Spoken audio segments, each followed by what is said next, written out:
வணக்கம் ட்ரேடர்ஸ். இன்னைக்கு நம்ம ஸ்டாக் மார்க்கெட் வீக் அஹெட் அதாவது இந்த பிப்ரவரி 2வது வாரம் மார்க்கெட் என்ன நடக்கலாம் அப்படிங்கிறத நம்ம பார்க்க போறோம். ஸோ நமக்கு பிப்ரவரி 1 வீக் 3ஆம் தேதியிலிருந்து தொடங்குச்சு. இது பட்ஜெட்டுக்கு அடுத்த நாள். அதான் நமக்கு முக்கியமா பார்க்க வேண்டியது. ஸோ பட்ஜெட்டுக்கு அடுத்த நாள் கேப் டவுனா தொடங்கி மார்க்கெட் சைட்வேஸ் கன்சாலிடேட் ஆச்சு. அண்ட் அதுக்கு அடுத்த 2 நாளுமே மார்க்கெட் மேல போச்சு. அண்ட் நமக்கு 4ஆம் தேதிக்கு அப்புறம் பார்த்தீங்கன்னா, மார்க்கெட் டவுன்ஃபால் ஆயிருச்சு. மார்க்கெட்ன்னு நான் சொல்றது நிஃப்டி 50. இதே இது நம்ம பேங்க் நிஃப்டி பார்த்தோம்னா, யூசுவலா நான் சொல்லியிருக்கேன். பேங்க் நிஃப்டி அண்ட் நிஃப்டி 2 பேரும் ட்வின்ஸ் மாரி. இது இன்கிரீஸ் ஆனா அதுவும் இன்கிரீஸ் ஆகும். இது டிக்ரீஸ் ஆனா அதுவும் டிக்ரீஸ் ஆகும்னு. ஆனா ஒரு விஷயம் என்னன்னா, நமக்கு first day gap down open ஆயி கன்சாலிடேட் ஆச்சு. இதுவும் நிஃப்டி கூட சேம் தான். அதே மாரி 4வது நாளும் கேப் அப் ஓப்பன் ஆயி மார்க்கெட் கொஞ்சம் மேல போச்சு. ஆனா இங்க தான் நம்ம அடுத்து பார்க்க வேண்டியது. ஆனா, இப்ப பேங்க் நிஃப்டி என்னன்னா, நம்மளோட கன்சாலிடேஷன் ஸ்டேட்ல பார்த்தீங்கன்னா, நம்ம ஒரு அப் ட்ரெண்ட்ன்னு சொல்லியிருக்கோம். அந்த அப் ட்ரெண்ட்லேருந்து பிரேக் பண்ணாம 2 நாள் மேல தான் மார்க்கெட் போயிட்டு இருந்துச்சு. மேபி இந்த ரெசிஸ்டன்ஸ் இந்த 50, 500ங்கிற ரெசிஸ்டன்ஸ்லேருந்து டவுன் சைட் வந்துட்டே இருந்தாலும், டவுன்வர்ட் சேனல்ல கடைசி நாள் வரைக்குமே மார்க்கெட் வரல. நமக்கு கடைசி நாள் எப்போ வந்துச்சுன்னா, கடைசி வெள்ளிக்கிழமை மட்டும் தான் கடைசி நாள் டவுன்வர்ட் சேனலுக்கு வந்துச்சு. ஆனா, அதுவரைக்குமே மார்க்கெட் சைட்வேஸ் மூவ் ஆனாலும், அப்வர்ட் சேனல் நம்ம ஒரு மார்க் பண்ணியிருந்தோம் ட்ரெண்ட் லைன். அதுக்கு மேல தான் இருந்துச்சு. ஆனா நம்ம நிஃப்டி பார்த்தேன்னா, நிஃப்டி பாருங்க. நிஃப்டி அடுத்த நாளே, ஃபர்ஸ்ட் நாள் 2 நாள் மேல போச்சு. 3வது நாள் அதாவது பிப்ரவரி 4ஆம் தேதி மார்க்கெட் அப்படியே சைட்வேஸ் ஆக ஆரம்பிச்சுருச்சு. 4ஆம் தேதிக்கு அப்புறம். அதாவது புதன்கிழமையிலிருந்து மார்க்கெட் சைட்வேஸ் ஆகி டவுன்வர்ட் ட்ரெண்டுக்கு வந்துருச்சு. அண்ட் இந்த டவுன்வர்ட் ட்ரெண்ட்ல ஒரே ஒரு நல்ல விஷயம் என்னன்னா, மார்க்கெட் கன்சாலிடேட் ஆகி குளோஸ் ஆனது 23,500. இது போன வாரம் குளோஸ் ஆச்சு பாருங்க. போன வாரம் அதாவது நம்மளோட 1ஆம் தேதி சனிக்கிழமை குளோஸ் ஆச்சு. அத விட ஆல்மோஸ்ட் நமக்கு ஒரு 100 பாயிண்ட் அதிகம். இதுதான் ஒரே ஒரு நல்ல விஷயம். மத்தபடி பேங்க் நிஃப்டி நேத்து குளோசிங்ல வாய்ப்பே இல்ல. ஏன்னா, ஆல்மோஸ்ட் 23,700 வரைக்கும் போயிட்டு மார்க்கெட் டவுன் சைட் வந்துருச்சு.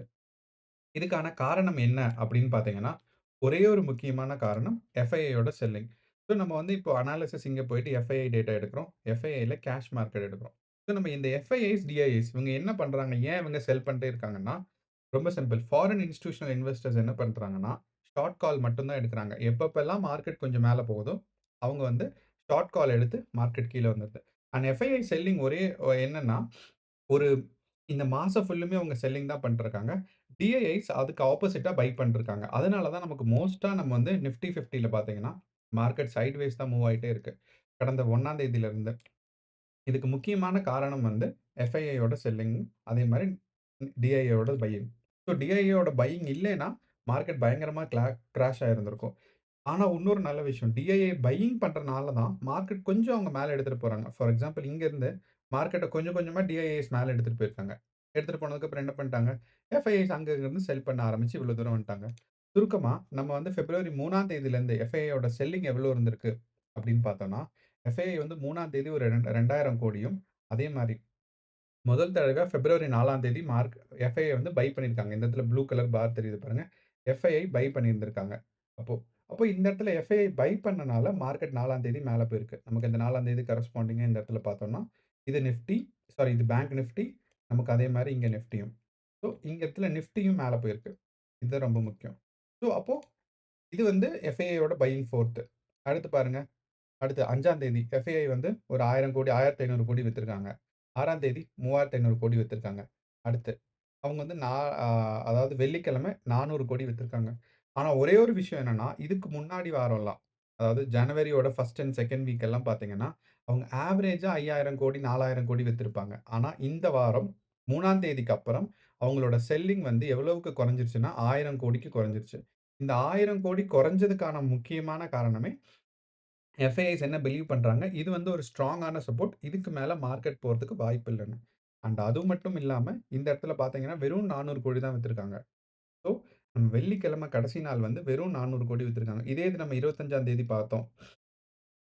24, 25லாம் பார்த்தோம்னா, ஆவரேஜாவே 2000 கோடி, 3000 கோடி, 5000 கோடின்னு விக்கிற எஃப்ஐஐஸ் இவங்க. ஏன் எஃப்ஐஐஸ் விக்க மட்டும் தான் செய்யணும் அப்டின்னா, எஃப்ஐஐஸ் லாங் டெர்ம் இருக்கிறதுக்கு அவங்களுக்கு அவசியம் இல்ல. அவங்க என்ன பண்றாங்கன்னா, மார்க்கெட் எப்பப்பலாம் மேல போதோ, அப்போ அவங்க ப்ராஃபிட் புக் பண்ணல. ஷார்ட் கால் எடுக்குறாங்க. ஸோ, இங்கருந்து அவங்க ஷார்ட் கால் எடுத்து, இந்த பொசிஷன்லேருந்து அவங்க ஒரு ஷார்ட் புக்கிங் பண்ணி, மார்க்கெட்ட அப்படியே கீழ கொண்டு இங்க வரைக்கும் நிப்பாட்டிருவாங்க. ஸோ என்ன பண்ணுவாங்க, ஒரு 2, 3 நாள் கொஞ்சம் கொஞ்சமா தான் வெயிட் பண்ணுவாங்க. சப்போஸ் மார்க்கெட் மேலேயே போகல, இந்த மாரி மார்க்கெட் மேலேயே போகல அப்படின்னா என்ன பண்ணுவாங்க, ஒரு நாள் பை பண்ணுவாங்க. அப்ப இந்த பையிங்ல ஒரு இண்டிகேஷன் கிடைச்சிரும். மார்க்கெட் மேல போதுன்னு. அப்போ நம்மளோட டிஐஐஸ் மட்டும் இல்ல. எல்லாருமே சேர்ந்து மார்க்கெட்ட மேல கொண்டு போவாங்க. ஒரு 2 நாள் மேல கொண்டு போய் இவ்வளோ தூரம் வச்சோன்னே, திருப்பி எஃப்ஐஐ செல் பண்ணி இங்க கொண்டு வந்துருவாங்க. ஸோ, அவங்களோட எய்மே இந்த எஃப்ஐஐயோட செல்லிங்கோட எய்மே, அவங்க வந்து ஈஸியா ப்ராஃபிட் புக் பண்ணணுங்கிறது மட்டும் தான். அண்ட் ஏன் இது நடக்குது அப்படின்னு கேட்டீங்கன்னா, அவங்க வந்து இந்தியன் மார்க்கெட்டோட வாலடைலிட்டில அவங்களுக்கு டவுட்ஸ் இருக்கு. அப்போ நம்ம இந்த இந்தியா விக்ஸ்ன்னு ஒண்ணு இருக்கு. இதான் இந்தியா இந்தியா விக்ஸோட வாலடைலிட்டி இண்டெக்ஸ். இந்த இந்தியா விக்ஸ் பார்த்தீங்கன்னா, பட்ஜெட்டுக்கு அப்புறம் எவ்வளோ தூரம் 17,000லிருந்து பார்த்தோம். 17,000லிருந்து ஒரு 13,000 வரைக்கும் வந்திருக்கு.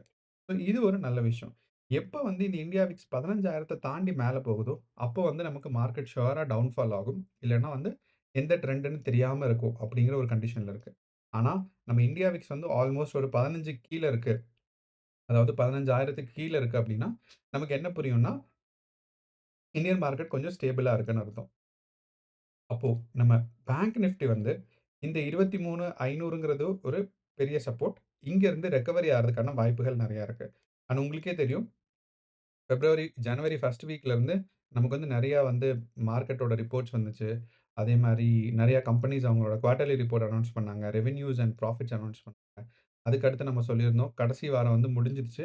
அதுக்கப்புறம் நம்ம பட்ஜெட் மட்டும் தான் ஒரு பெரிய நியூஸு. பட்ஜெட்டுக்கு அப்புறம் ஒரே ஒரு பெரிய நியூஸ் என்னன்னா, நம்மளோட ஆர்பிஐ. ஸோ நம்மளோட ஆர்பிஐ வந்து என்ன பண்ணியிருந்தாங்கன்னா, இன்ட்ரஸ்ட் ரேட்ஸ் வந்து அனவுன்ஸ் பண்றதா சொல்லியிருந்தாங்க. அப்போ இன்ட்ரஸ்ட் ரேட்ஸ் குறைச்சாங்கன்னா, மார்க்கெட் மேல போகும். ஆனா எக்ஸ்பெக்ட் பண்ண இன்ட்ரஸ்ட் ரேட் குறைக்கிறது அவங்க வந்து 6.25 தான் குறைச்சிருக்காங்க. ஆனா ஆக்சுவலா கார்ப்பரேட்லாம் எக்ஸ்பெக்ட் பண்ணது ஒரு 1/2% ஒரு 0.5% குறைக்கணும்னு. ஆனா அவங்க வெறும் 25 பைசா சதவீதம் தான் குறைச்சிருக்காங்க. அப்படிங்கும்போது மார்க்கெட் வந்து எக்ஸ்பெக்டட் அளவு குறையல. ஏன் ஆர்பிஐயோட பிரச்சனை அப்படின்னா, ஆர்பிஐ இவ்ளோ குறையணுங்கிறனால சாரி ஆர்பிஐ வந்து இப்ப 6.5 தான் ஏற்கனவே இருந்த ஒரு பெர்சன்டேஜா இருந்துச்சு. அங்கருந்து 6.25 தான் இருக்காங்க. ஒருவேள 6.00 ஆக்கியிருந்தா மார்க்கெட் மேல போறதுக்கான வாய்ப்பு இருக்கு.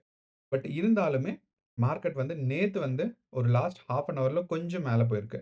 இதுக்கு காரணம் வந்து டிஐஏஎஸோட பையிங் தான். இப்ப எப்ப வந்து எஃப்ஐஐஸோட செல்லிங்ஸ் குறையுதோ, அப்பதான் நம்ம ஸ்டாக் மார்க்கெட் வந்து ஸ்டெபிலைஸ் ஆறதுக்கு வாய்ப்புகள் நெறைய இருக்கு. ஆனா இது இல்ல. ஃபார் எக்ஸாம்பிள் நீங்க எஃப்ஐஐஸ் எவ்வளோ நாளா செல் பண்ணிட்டுருக்காங்க? நான் வந்து ஒரு போன வருஷம் ஆகஸ்ட்க்கு போறேன். அண்ட் மந்த்லி டேட்டா எடுக்கிறேன். அப்புட்ன்னா ஒரு ஒரு மாசம் சொல்லுது.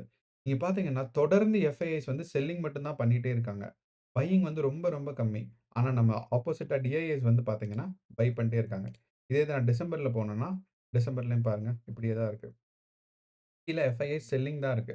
எஃப்ஐஐஸோட பையிங்கோட கான்ட்ரிபியூஷன்ஸ் ரொம்ப ரொம்ப கம்மி. அதாவது எப்பப்பலாம் மார்க்கெட் ரொம்ப லோவர் சைட்ல இருக்கோ, அப்போ ஒரு 2 நாள் பை பண்ணி மார்க்கெட்ட மேல கொண்டு வருவாங்க. இந்த இடத்துலருந்து திருப்பி செல் பண்ணிருவாங்க. அதே மாரி இந்த இடத்துல லோவர் சைடு இருக்கு. அப்ப என்ன பண்ணாங்க 1, 2, 3 டேஸ் வந்து மார்க்கெட்ட பை பண்ணி மேல கொண்டு போனாங்க. அதுக்கப்புறம் பார்த்தீங்கன்னா, மறுபடியும் மார்க்கெட்ட செல் பண்ணி கீழ கொண்டு வராங்க. இந்த எஃப்ஐஐஸோட செல்லிங் டேட்டா இப்ப வந்து நம்மள நிஃப்டி 50ய ரொம்ப கண்ட்ரோல் பண்ணுது. ஆனா, ஒரே ஒரு நல்ல விஷயம் என்னன்னா, நம்ம எஃப்ஐயோட செல்லிங் டேட்டா அதிகமா இருந்தாலும், நம்ம பேங்க் நிஃப்டி வந்து அதுக்கு மாறா வேல பாக்குது. அண்ட் இதுக்கான காரணம் என்னன்னா, நம்மளோட பட்ஜெட்டும், ஆர்பிஐயும் தான். ஸோ பட்ஜெட் ஆர்பிஐ என்ன பண்ணுச்சு பேங்க் நிஃப்டின்னா, பட்ஜெட் என்ன சொன்னாங்க? அதாவது டாக்ஸ் வந்து குறைச்சிருக்கும். அப்போ வந்து இன்ட்ரெஸ்ட் அதாவது சேவிங்ஸ் அதிகமாக வாய்ப்பு இருக்கு. லோன்ஸ் அதிகமாக வாய்ப்பு இருக்கு. இப்படிங்கிற ஒரு காரணம். 2வது வந்து எக்ஸ்போர்ட் அண்ட் இம்போர்ட்க்கு அதிகமா லோன்ஸ் குடுக்குறோம்னு சொல்லியிருந்தாங்க. அது மட்டும் இல்லாம நம்மளோட எம்எஸ்எம்இ, எம்எஸ்எம்இ லோன்ஸ் எல்லாம் கொஞ்சம் தள்ளுபடி பண்றோம். அதே மாரி அவங்களோட இன்ட்ரெஸ்ட் ரேட்ஸ் குறைக்கிறோம்னு சொல்லியிருந்தாங்க. இதெல்லாம் வந்து பேங்க்க இம்பாக்ட் பண்றனால, நம்மளோட பேங்க் நிஃப்டி கொஞ்சம் மேல போகுது. இது ஒரு நல்ல விஷயம் தான். ஸோ அப்போ இந்த வாரம் மார்க்கெட் வந்து பார்த்தீங்கன்னா, எஃப்ஐஐஸோட செல்லிங்ஸ் குறைஞ்சிருக்கு. ஸோ மார்க்கெட் வந்து ரெக்கவரி ஆறதுக்கான வாய்ப்புகள் இருக்கு. ஸோ அதுவும் இல்லாம நம்மளோட இந்தியா விக்ஸும் பார்த்தீங்கன்னா 15,000க்கு கீழ இருக்கு. அப்போ வாலடைலிட்டி குறைஞ்சிருச்சுன்னு அர்த்தம். ஸோ 3வது விஷயம் வந்து, நம்மளோட எல்லா நியூஸும் முடிஞ்சிருச்சு. அதாவது பார்த்தீங்கன்னா, நமக்கு வந்து பட்ஜெட் வந்துச்சு. அதே மாரி அதுக்கு முன்னாடி நம்மளோட ஆர்பிஐ டேட்டா வந்துச்சு. கம்பெனிஸோட ரிசல்ட்ஸ். இந்த எல்லா ரிசல்ட்ஸும் முடிஞ்சதுக்கப்புறம், யூசுவலா மார்க்கெட் வந்து கொஞ்சம் மேல அதாவது ஒரு நல்ல மூவ்மெண்ட் காமிக்கும். இந்த நல்ல மூவ்மெண்ட் மேல போகுமா, கீழ போகுமாங்கிறது நாளைக்கு மார்க்கெட் இல்ல இந்த வீக் மார்க்கெட்ல தான் தெரியும். ஆனா கண்டிப்பா இந்த வீக் மார்க்கெட் வந்து கடந்த 2 வாரமா இல்லாத மாரி, மார்க்கெட் வந்து மேல கீழ மூவ் ஆகும். கடந்த 2 வாரமா இல்லாத மாரின்னா என்னன்னு சொல்றேன்னா, இப்ப நம்ம பேங்க் நிஃப்டி பார்க்கும்போது பார்த்தீங்கன்னா, ஒரு 3 நாளா, ஒரு 3 டேஸா, அதாவது ஒரு 5ஆம் தேதியிலிருந்து 7ஆம் தேதி வரைக்கும் பார்த்தே பார்த்தீங்கன்னா, மார்க்கெட் வந்து ஆல்மோஸ்ட் ஒரு 200 பாயிண்ட்ஸ் மூவ்மெண்ட்ஸ் தான் குடுத்திருந்திருக்கு ஆவரேஜா. ஆனால், நம்ம வந்து நாளைக்கு பார்த்தீங்கன்னா, ஒரே நாள்லயே 200 பாயிண்ட்ஸ் மூவ்மெண்ட் குடுக்கலாம். ஸோ நாளைக்கு அப்படிங்கிறனால, அது எந்த சைடு போகுதுங்கிறதுல தான் நம்ம வந்து கேர்ஃபுல்லா இருக்கணும். ஸோ நீங்க வந்து லாங் கால் எடுக்கவும் ரெடியா இருக்கணும். ஷார்ட் கால் எடுக்கவும் ரெடியா இருக்கணும். அண்ட் வந்து நம்மளோட மார்க்கெட் இப்ப இருக்கிற நிலைமையில லாங் டெர்ம் இன்வெஸ்ட்மென்ட்ஸ்க்கு அது வந்து மார்க்கெட் ரெடியா இல்ல. ஸோ இதுக்கு காரணம் வந்து நம்ம ஃபினான்ஸ் மினிஸ்டர்ஸ்ன்னு சொல்ல முடியாது. மார்க்கெட்டோட எக்கானமி, ஃபாரின் இன்வெஸ்ட்மென்ட்ஸ் பிளஸ் வந்து இந்த டெக்னிக்கல்ஸ் எதுவுமே ஒபே பண்ண மாட்டேங்குது மார்க்கெட். ஸோ அப்படிங்கும்போது மார்க்கெட்டோட யாரோ மேனிபுலேஷன் நடந்துட்டே இருக்கு. இதுக்கான முக்கியமான காரணம் வந்து எஃப்ஐஎஸோட ஸ்ட்ராங் செல்லிங்கும், டிஐஎஸோட ஸ்ட்ராங் பையிங்கும் தான். டிஐஏ ஸ்ட்ராங்கா பை பண்ணலன்னா, மார்க்கெட் இந்நேரம் கிராஷ் ஆயிருக்கும். ரொம்ப கீழ வந்திருக்கும். ஸோ அதனால தேங்க்ஸ் டூ டிஐஏஸ். பட் நம்ம ரீட்டெய்லர்ஸா என்ன பண்ணணும் அப்படின்னா, ஷார்ட் காலுக்கும் ரெடியா இருக்கணும். லாங் காலுக்கும் ரெடியா இருக்கணும். அதே மாரி அவுட் ஆஃப் த மனில போயி ஃபார் எக்ஸாம்பிள் நமக்கு வந்து இந்த இடத்துல இருக்கு. Out of the money suppose நமக்கு வந்து கம்மியா தான் இருக்கும். ஆனா அப்படிங்கிறனால மேல போயிறக்கூடாது. நம்ம என்னன்னா ஓரளவு கேர்ஃபுல்லா தான் இருக்கணும். நம்மளோட ஆப்ஷன் இன்ட்ரெஸ்ட் நீங்க பார்த்தீங்கன்னா தெரியும். ஓப்பன் இன்ட்ரெஸ்ட்ல. ஸோ ஓப்பன் இன்ட்ரெஸ்ட் நமக்கு பார்த்தாலுமே, நம்ம சப்போர்ட் அண்ட் ரெசிஸ்டன்ஸ் எல்லாம் க்ளோஸா இருக்கு. அப்படிங்கிறனால யாருமே மார்க்கெட்டோட வாலடைலிட்டிய நம்பல. ரொம்ப தூரம் மேல போகுங்கிறத நிஃப்டி 50 பார்த்தா அதிகபட்சம் 24,000 போகும்னு நம்புறாங்க. அதே மாரி பேங்க் நிஃப்டி பார்த்தீங்கன்னா, அதிகபட்சம் 51,000 போகும்னு நம்புறாங்க. இப்போ இப்போ பேங்க் நிஃப்டி நிஃப்டி வந்து அதிகபட்சம் இவ்ளோ தான் போகும்னு நம்புறனால, இந்த இடத்துல நமக்கு தெரியும். 51,000 போகும்னு. அப்போ நம்ம இத ஞாபகம் வச்சுக்கணும். ஸோ பேங்க் நிஃப்டி போனா அதிகபட்சம் 51. அப்ப நீங்க 51க்கு மேல அவுட் ஆஃப் த மனில நெறைய ஆப்ஷன்ஸ் வாங்காதீங்க. மேபி பிரைஸ் கம்மியா இருக்கும். ஆனா நீங்க ஆப்ஷனோட பிரைஸ் வந்து எந்த பக்கம் மூவ் ஆகுதுங்கிறது கன்ஃபார்மா தெரியாம நீங்க வாங்குறது வேஸ்ட்டு. அதனால நீங்க வந்து இந்த மனில இல்லன்னா அட் த மனில வாங்குறது தான் எனக்கு தெரிஞ்சு பெஸ்ட் ஆப்ஷன்னு நெனைக்கிறேன். ஸோ இந்த பிரைஸ் ரேஞ்சஸ்லாம் ஞாபகம் வச்சுக்கோங்க. நம்ம இதுக்கு முன்னாடி போஸ்ட் மார்க்கெட் ரிப்போர்ட்லயும் இந்த பிரைஸ் ரேஞ்சஸ் எல்லாம் பத்தி கிளியரா சொல்லியிருக்கோம். ஸோ நம்மளோட பேங்க் நிஃப்டிக்கு வந்து ஹையஸ்ட் நமக்கு ரெசிஸ்டன்ஸ் போனோம்னா 51,000ம், லோவஸ்ட் வந்தா 50,000ம். அதே மாரி நமக்கு நிஃப்டிக்கு பார்த்தீங்கன்னா, 23,000த்துல ரொம்ப ஸ்ட்ராங் சப்போர்ட் இருக்கு. ஸோ 23,000த்துல நமக்கு நிஃப்டிக்கு பார்த்தீங்கன்னா, இது நம்ம நிஃப்டியோட சார்ட். ஸோ இந்த இடத்துல நம்ம ஒரு ஸ்ட்ராங் சப்போர்ட் வச்சிருக்கோம். 23,800ம் கீழ வந்து 23,500ம். நம்மளோட ஆப்ஷன் செயினும் அதே தான் சொல்லுது. ஸோ நம்ம 23,500ல ஒரு ஸ்ட்ராங் சப்போர்ட் இருக்கு. அதே மாரி 600, 700, 800 ஸோ மேல போறதுக்கு நெறைய தடங்கள் இருக்கு. நெறைய ரெசிஸ்டன்ஸ். ஆனாலும் மார்க்கெட் வந்து மேல போறதுக்கான வாய்ப்புகள் இந்த வாரம் இருக்கா அப்டின்னா, இருக்கு. நான் எத வச்சு சொல்றேன் அப்டின்னா, நம்மளோட எஃப்ஐஐஸோட செல்லிங்ஸ் குறைஞ்சிருச்சு. அவங்க செல்லிங்ஸ் குறைஞ்சா ஒரு 2 நாள் மார்க்கெட் மேல போகும். அப்போ நெக்ஸ்ட் 2 டேஸ் நீங்க வந்து ஒரு லாங் காலுக்கு எக்ஸ்பெக்ட் பண்ணலாம். பட் எப்பயுமே நம்மளோட சப்போர்ட் ரேஞ்சுக்கு போனா, நீங்க கொஞ்சம் கேர்ஃபுல்லா இருக்கணும். ஸோ லாங் கால் எக்ஸ்பெக்ட் பண்ணுங்க. ஆனா சப்போர்ட் ரேஞ்ச்ல வந்தா நீங்க வந்து ப்ராஃபிட் புக்கிங்க்கு ரெடியா இருக்கணும். ஏன்னா மார்க்கெட் ரிவர்ஸ்க்கான சான்சஸ் நெறைய இருக்கு. ஏன்னா இந்த 2 சப்போர்ட் ரொம்ப ஸ்ட்ராங்கா இருக்கு. அவ்வளோதான் நண்பர்களே. இதான் நம்மளோட இந்த வாரத்துக்கான ஒரு ஒரு அனாலிசிஸ். ஸோ கேர்ஃபுல்லா ட்ரேட் பண்ணுங்க. இந்த வாரம் வந்து நம்மளோட எக்ஸ்பைரி டே இருக்கு. ஸோ வாலடைலிட்டி கம்மியா இருக்கும்னு எக்ஸ்பெக்ட் பண்றோம். இதுதான் நம்மளோட அனாலிசிஸ். அண்ட் இதே மாரி இந்த வீடியோ பிடிச்சிருந்தா உங்க ஃபிரெண்ட்ஸ் அண்ட் ஃபேமிலிக்கு ஷேர் பண்ணுங்க. ட்ரேட் பண்றதுக்கு அவங்களுக்கு மட்டும். ஏன்னா மத்தவங்களுக்கு இது ஷேர் பண்ணி பிரயோஜனம் இல்ல. அண்ட் ட்ரேட் பண்றவங்களுக்கு இது ஷேர் பண்ணீங்கன்னா கண்டிப்பா யூஸ்ஃபுல்லா இருக்கும். ஏன்னா தமிழ்ல அனாலிசிஸ் ரொம்ப ரொம்ப கம்மியான ஆட்கள் தான் குடுக்குறாங்க. ஸோ இந்த இந்த இந்த வீடியோ இந்த அனாலிசிஸ் உங்களுக்கு கண்டிப்பா யூஸ்ஃபுல்லா இருக்கும். அதே மாரி தொடர்ந்து நிஃப்டி 50 அண்ட் பேங்க் நிஃப்டியோட அனாலிசிஸ் மத்த ட்ரேடிங்கோட அனாலிசிஸும் தெரிஞ்சுக்கிறதுக்கு சேனல சப்ஸ்கிரைப் பண்ணுங்க. நன்றி.